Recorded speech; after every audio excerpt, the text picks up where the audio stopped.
Hey everyone, RogueGold here, and today I want us all to sit down and have a bit of a serious talk, because I think it's time we set the record straight on how game development actually gets done. Across my 2-ish years of consistent content creation, I've seen a lot of misconceptions, I've seen a lot of untruths, and so I want to do today here is, to the best of my knowledge, from what I've observed and learned in this role, explain the actual process behind development, and connect that to our current situation with The Division 2, Heartland, and all of the greater things going on within the Division universe, to hopefully allow more of you to understand why we don't yet have the news we've been wanting for so long, even if Massive and Red Storm themselves may actually be inclined to share it. If you watched my interview on Diplomats of the Division with Sergeant Greybeard, first of all, thank you, but you may have seen me touch on this topic here, but I really wanted to just elaborate and expand it into its own topic in video to hopefully serve as a reference point going forward. So I hope you all enjoy and find this informative. Without further ado, let's get into it.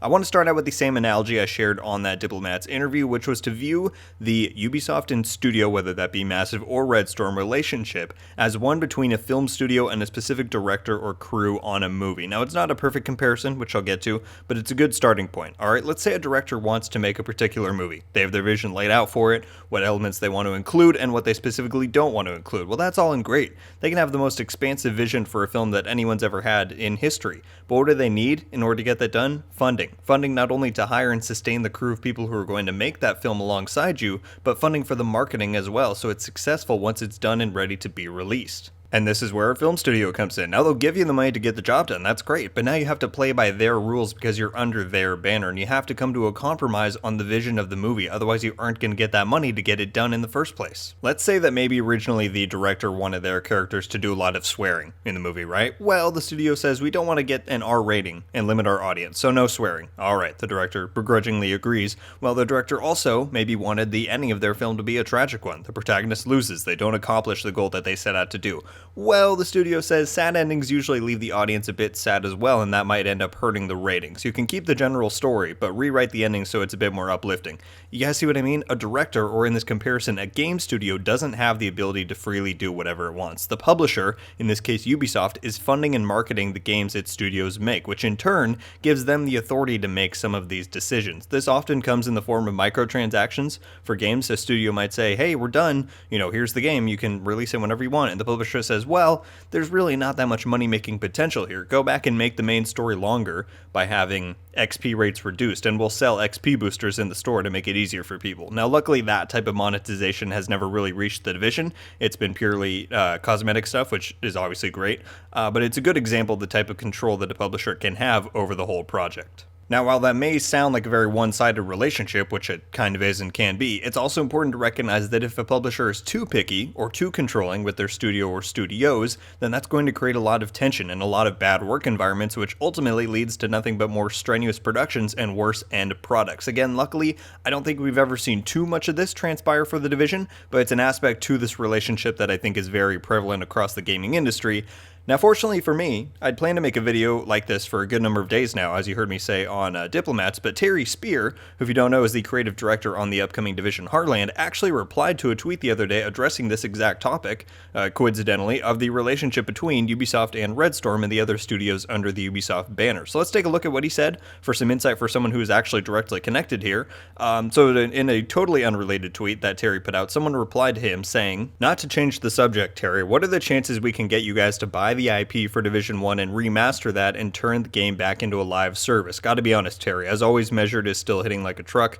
I assume they're talking about Division 2 there. To which Terry replied, surprisingly, I thought, saying, hey, well, Ubisoft owns the IP of The Division. Ubisoft also wholly owns Red Storm Entertainment. So in theory, if Ubisoft decided they wanted Division 1 remaster, they could point and we, or any other Ubi studio they wanted, would shoot. So this is insightful in a few ways. One, unlike the film studio and director comparison I made before, studios don't own directors, right? Whereas Terry clearly lays out here that Ubisoft wholly owns Red Storm, just as they do Massive and every other Ubisoft studio under their control. I'm sure many of you were aware of this, but clearly some aren't, so there you go. There's a bit less, because of that, there's a bit less give and take with the bargaining when it comes to different projects and all those, fine details. I think the creative side of each game is still largely up to the individual developer and studio, but another important thing Terry lays out here is that they're not in control of what they work on. He said very clearly right there that if Ubisoft pointed to a Division 1 remaster, for whatever reason, they would shoot. And so, I just get so sick of hearing people say, oh, Massive abandoned abandoned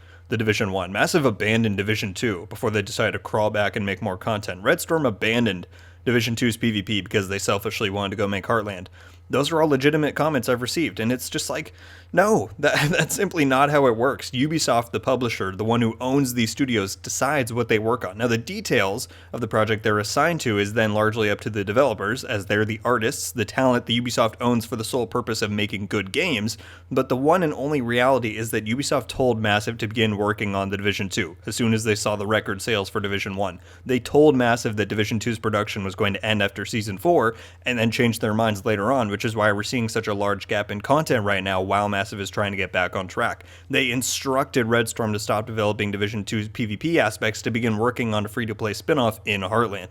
Just how, like Terry said, if they were to change their minds tomorrow and wanted a Division 1 remaster instead of Heartland, they would just have to do that. It seems weird, but that's the truth. So that's how it all goes down. But to bring this back around to our current situation with the Division 2 and Heartland, one aspect of this relationship where the authority does indeed land with the publisher, Ubisoft, is marketing and PR, or public relations. And what that means is that the devs don't just get to come out and say whatever they want whenever they want. A good example is back during the State of the Game days. Do you think they enjoyed begrudgingly saying we don't have information to share about whatever content it was week after week? No, but that was simply the byproduct of not having the go-ahead to share more info on whatever upcoming content it was at the time. I have zero doubt that if it were solely up to Massive, we'd at least have been getting some small teases about what TU13 is going to bring to the game throughout the year. We would very likely be getting at least general development updates regarding Heartland leading towards its release. Now, that's not to say that I don't fully disbelieve the devs when they say they don't want to share too much in fear of not delivering, what they promised in the final product. That's happened in the past, and it is a legitimate concern, I'm sure, on their part. But the ultra tight-lipped act, I promise you that's on Ubisoft's end. For what reason? We don't know. As I've noted in my past few videos, the Warlords of New York expansion was also incredibly tight-lipped right up towards its release. The majority of the community had no idea it was coming. There were no leaks until they revealed it a month out, and that turned out to be a very successful marketing strategy. So maybe Ubisoft is trying to replicate that. Maybe they have other reasons, but the core thing to take away here is it's not the developer's fault that we've gotten no information. Like I said, I guarantee that if they had had full authority in that department, we'd at least have been getting small updates throughout the year. But that's just not the reality. And I truly hope that this can help dispel some of that negativity that gets thrown their way for absolutely no reason once you begin to understand the actual inner workings of game development and the publisher-developer relationship. Now, quickly before I wrap this up, I want to make one statement very clear. Ultimately, none of us actually know the full truth about how the minute details of these things go, right? Unless you work in the industry, you can't truly know. So I encourage you not just to take my word for it, but to go out and message and talk to different developers to gain additional perspective, because as I said, the views I shared here is a collective of all the information and observations I've accumulated over the years, but that doesn't mean I'm 100% correct.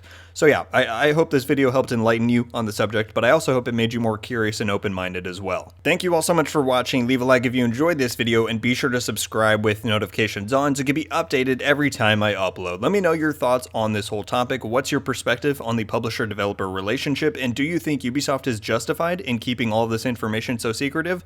I have a feeling I know what the majority of the responses will be to that, but of course I'm still very curious to gauge your thoughts nonetheless. Alright everyone, that is going to do it for me. Once again, thank you all so much for watching. I hope you have a wonderful day, and until the next one guys, RogueGold out.